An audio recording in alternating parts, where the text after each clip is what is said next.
नमस्कार, स्वागत है आपका। आप देख रहे हैं प्राइम टीवी और मैं कीर्ति। वक्त हो चला है बुलेटिन का। उत्तर प्रदेश में किसानों के लिए कांग्रेस पार्टी अपनी तैयारियां कर रही है। कांग्रेस पार्टी किसानों को धान बेचने में आ रही दिक्कतों को दूर करने की कोशिश में जुटी हुई है। इसी को लेकर अमेठी के गौरीगंज में पार्टी के विधान परिषद सदस्य दीपक सिंह द्वारा एक प्रेस कॉन्फ्रेंस का आयोजन किया गया, जिसमें उन्होंने प्रदेश सरकार और केंद्र सरकार दोनों पर जमकर हमला बोला। उन्होंने कहा कि बीजेपी पार्टी बिचौलियों के माध्यम से चल रही है। साथ ही उन्होंने ये भी दावा किया कि उनकी पार्टी किसानों को उनकी फसल का न्यूनतम समर्थन मूल्य दिलाएगी।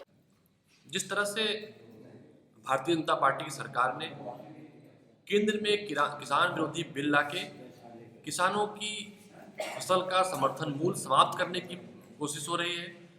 पिछली बार कई बार हमने देखा किसानों के जो अनाज का सरकारी खरीद होनी चाहिए नहीं होती है।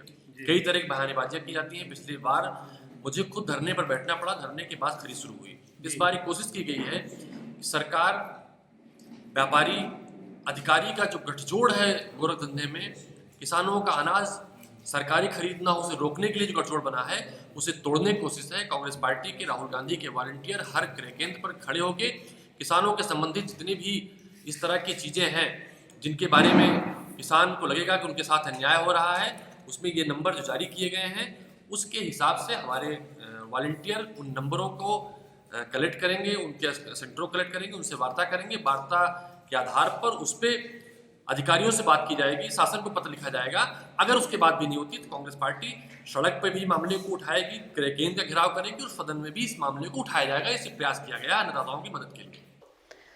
औरैया में किसानों की समस्याओं को लेकर इस समय अधिकारी मेहनत करते नजर आ रहे हैं।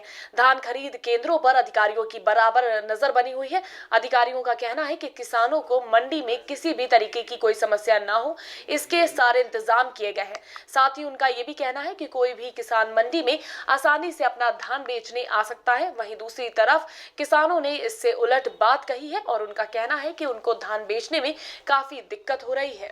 आज मैं यहाँ मंडी समिति जो धान खरीद केंद्र है वहाँ पर आया हूँ। क्या परेशानियाँ मिली आपको? परेशानी ये है कि मैं यहाँ पहले 1 घंटा खड़ा रहा, लाइन में लगा, बोले वहाँ जाइए ऑफिस में, वहाँ 1 घंटा खड़ा रहा, उन्होंने यहाँ भेज दिया, इन्होंने फिर वहाँ भेज दिया, लेकिन टेम्पो चेक हमारा नहीं हो पाया। शुक्रवार को मैं आया था। क्या नाम आपका? सुरेश कुमार। आज कहाँ पर किस जगह पर खड़े हैं आप? यहाँ मंडी क्या परेशानी है? ये परेशानी ये है कि ये रजिस्ट्रेशन के लिए आया, टोकन लेने के लिए। टोकन है तो उन्होंने नंबर बोल दिया कि 12 दिसंबर नंबर तुम्हारा आएगा टोल के लिए। हमारे पास पैसा नहीं है तो सर हम कहाँ से पैसा लाएंगे? 1 महीना कर दिया है।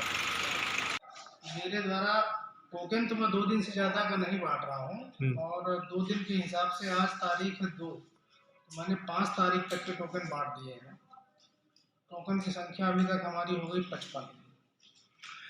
वहीं किसानों का आरोप है कि धान के टोकन मिलने के बाद महीनों के हिसाब से धान नहीं खरीदा जा रहा है। नहीं, टोकन नहीं है मेरे पास। मैंने एक संपर्क रजिस्टर बनाया हुआ है। कोई भी किसान मेरे पास आता है, कब आया, क्या समस्या लेके आया, उसका पूरा ब्यौरा लिखता हूँ। अगर वो धान बेचना चाहता है तो उससे पूछता हूँ कि धान कब तक आपका पकेगा, और एक क्रम से उसी संपर्क के क्रम में उसको बताता हूँ कि आप फला तारीख को मेरे पास आइएगा टोकन लेने, और 2 दिन बाद उसके टोकन देने के दूसरे दिन धान बिक्री की तिथि में उसको देता हूँ। बलिया पुलिस की एक बार फिर गुंडागर्दी सामने आई है। पुलिसकर्मियों ने ई रिक्शा चालक को बिना किसी वजह के जमकर पीट दिया, जिसमें उसको गंभीर रूप से चोटें आई हैं। मामले में पीड़ित की मां ने एसपी से मिलकर ऑक्टेनगंज चौकी इंचार्ज के खिलाफ तहरीर दी है। हमारा नाम है अमित गिरी, हम ही रिक्शा चलाते हैं। अपना रूट नंबर 3 में गाड़ी लेके जा रहे थे। वो होटल में चौकी इंचार्ज जो दरोगा जी हैं हमको पूछे कि आप इधर गाड़ी लेके कहाँ जा रहे हो। हम बोले सर हॉस्पिटल छोड़ के अपने ही रूट में जा रहे हैं, मरीज छोड़ने के लिए गए थे। और उसके बाद मार दिया। हमारे आँख में से जैसे खून गिरा, आँख से दिखाई नहीं दे रहा, देख के बहुत दर्द कर रहा है। फर्रुखाबाद सपा जिला अध्यक्ष नदीम फारूकी पर कुछ लोगों ने जमीन कब्जा करने का आरोप लगाया है। लोगों ने एसपी को दिए प्रार्थना पत्र में कहा कि सपा नेता खुलेआम असलहे के दम पर उनकी जमीनों पर कब्जा कर रहा है। हालांकि सोशल मीडिया पर एक वीडियो भी वायरल हो रहा है जिसमें सपा नेता खुलेआम पिस्टल लहराता हुआ दिखाई दे रहा है। बोल दे। इनका मामला ये है कि समीम और नदीम फारूकी और रजी जी जे निकास मांग रहे मिलकर। जी जी निकास इधर है नहीं, बंद है, पुरानी नींव भरी हुई है 30 साल पहले की जी और मजबूरी में बना नहीं पाया उन जी। और इस आज इनके मियाँ ख़त्म हो गए। उसके बाद ये दबाव डाला दबाव डाला। अब ये आज पड़ोस के मोहल्ले के हक बात ईमान की कह रहे जी। तो मतलब पुलिस जो है मतलब दबाव डाल रही और धमका रही कि अंदर बंद कर दें। ये है मामला नदीम फारूकी का, पीछे प्लाट है जी। और उसके बराबरी में शमीम का है। जी जी उन्होंने मोल ले लिया है। जी वो हमारे ऊपर दबाव डाल रहे हैं जी कि आप हमें सड़क दें, मकान बीच मकान में से हमसे रास्ता मांग रहे हैं। जी हम देना नहीं चाहते, हमारे ना कोई आगे है और ना है कोई पीछे। जी। और हमारा जो भी हमारी मदद को आता है उसे धमकाते हैं और सटकाते हैं कि इसकी कोई मदद ना कर सके। कन्नौज में तेज रफ्तार बाइक और लोडर की आमने सामने जोरदार टक्कर हो गई। हादसे में बाइक सवार 2 लोगों की मौके पर ही मौत हो गई और एक महिला गंभीर रूप से घायल हो गई। आपको बता दें कि बाइक सवार अपने गांव पलटे पुरवा से छिबरामऊ जा रहे थे, तभी ठटिया थाना क्षेत्र के पट्टी गांव के पास ये भीषण हादसा हो गया। लखीमपुर खीरी में दुधवा नेशनल पार्क का शुभारंभ ऑनलाइन तरीके से किया गया। आपको बता दें कि कोविड-19 के चलते और सरकार की गाइडलाइन को देखते हुए ऑनलाइन शुभारंभ की प्रक्रिया रखी, जिसमें वन मंत्री दारा सिंह चौहान ने ऑनलाइन दुधवा नेशनल पार्क का शुभारंभ किया। वहीं कोविड-19 का पालन करते हुए दुधवा डायरेक्टर मनोज सोनकर व दुधवा वार्डन अमरीश कुमार ने हरी झंडी दिखाकर गाड़ियों को दुधवा रवाना किया। रविवार की सुबह दुधवा नेशनल पार्क सैलानियों के लिए खुल गया। कोविड-19 के खतरे को देखते हुए पार्क के स्थानों पर विशेष व्यवस्थाएं की गई हैं। हम लोग करीब 60 गाइड हैं और दिशा निर्देश ये हैं कि एक गाड़ी में सिर्फ 4 लोग बैठेंगे और उसको सैनिटाइज किया जाएगा गाड़ी को, और उसके बाद फिर सब मास्क लगाए होंगे और मतलब 60 साल से ज़्यादा का कोई बुज़ुर्ग उसमें नहीं बैठा होगा और 10 साल से कम का बच्चा कोई उसमें नहीं बैठा होगा। बहुत अच्छा लग रहा है, काफ़ी टाइम के बाद हो रहा है। इस कोरोना टाइम में जो है 15 दिन पहले जो है खुल रहा है, अच्छा लग रहा है काफ़ी। और इसमें जो है कोविड का भी जो है ध्यान रखेंगे हम लोग और सोशल डिस्टेंसिंग का जो है पूरा फॉलो करेंगे जो भी सरकार की गाइडलाइन है। और आज जो ओपनिंग हो रही है बहुत अच्छा लग रहा है, इसलिए हम लोग घूमने जा रहे हैं और पूरा सोशल डिस्टेंसिंग का हम लोग पालन कर रहे हैं। हम लोगों ने सबने मास्क लगाए हुए हैं, मैंने, मेरे हस्बैंड ने, मेरे बच्चों ने भी, और सैनिटाइज़र साथ में ले जा रहे हैं क्योंकि हम लोग जब वहाँ सफारी में जाएंगे तो वन्य जीवों को भी इससे कोई खतरा ना हो, इसलिए हम लोग पूरा सोशल डिस्टेंसिंग का और पूरा जो हम लोगों को पालन करना चाहिए वो सब कर रहे हैं। ललितपुर में 4 महिलाओं ने पुलिस पर गंभीर आरोप लगाए हैं। महिलाओं का कहना है कि उनका गांव के ही कुछ लोगों से जमीन को लेकर विवाद चल रहा है, जिसकी शिकायत उन्होंने लोकल थाने में भी की थी, लेकिन पुलिस ने उल्टा उनको थाने में बुलाकर बुरी तरह से बेल्टों से पीटा। महिलाओं का कहना है कि लेखपाल से लेकर कानूनगो तक सभी पैसे लेकर हमारी जमीन हड़पने की कोशिश कर रहे हैं। शाहजहांपुर से रिश्ते को कलंकित करने का सनसनीखेज मामला सामने आया है। यहां घरेलू विवाद के चलते बेटे ने अपनी पत्नी और रिश्तेदारों के साथ मिलकर अपनी मां को मिट्टी का तेल डालकर जिंदा जला दिया। गंभीर रूप से जली महिला को जिला अस्पताल में भर्ती कराया गया, जहां इलाज के दौरान महिला ने दम तोड़ दिया। फिलहाल पुलिस ने छोटे बेटे की तहरीर पर 4 लोगों के खिलाफ मामला दर्ज कर आरोपियों की तलाश शुरू कर दी है। इनके साथ ये हुआ, इनके 2 बेटे हैं। एक बड़े बेटे की शादी हो चुकी है और वो जो है हिस्सा बंटवारा करना चाहता है, तो इसके पीछे मोहल्ले वालों ने पंचायत भी की थी। तो पंचायत ने ये कहा था 2-4 दिन की मोहलत दे दो, उसके बाद देखा जाएगा। 2-4 दिन की मोहलत के बाद जब उनको रात में जैसे सब लोग एक साथ लेटे, लेकिन रात में उनके सुबह 4 बजे है उनके ऊपर मिट्टी तेल छिड़क के आग लगा दी गई। जब मोहल्ले वालों ने देखा तो उनको भर्ती कराया गया जिला अस्पताल में, वहाँ उनकी मौत हो गई।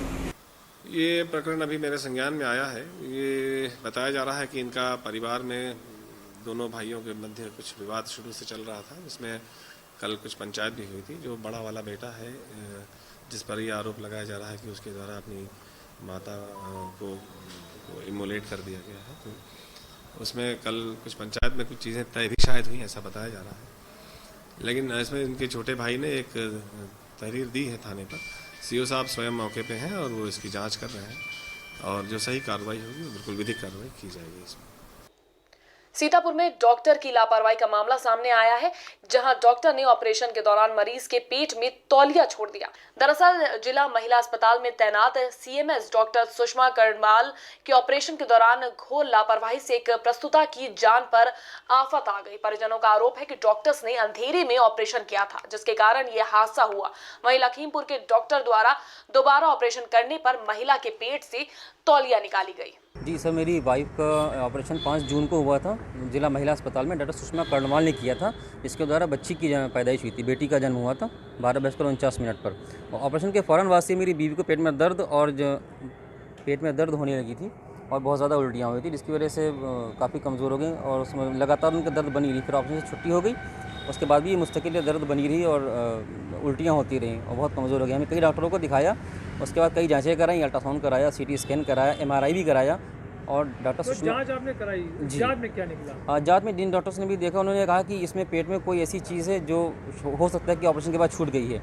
और वहाँ पर एक शेडो जैसी आती थी हर जांच में। जिस डॉक्टर ने भी देखा उसने यही कहा कि पेट में कोई चीज़ छूट गई है ऑपरेशन के बाद में।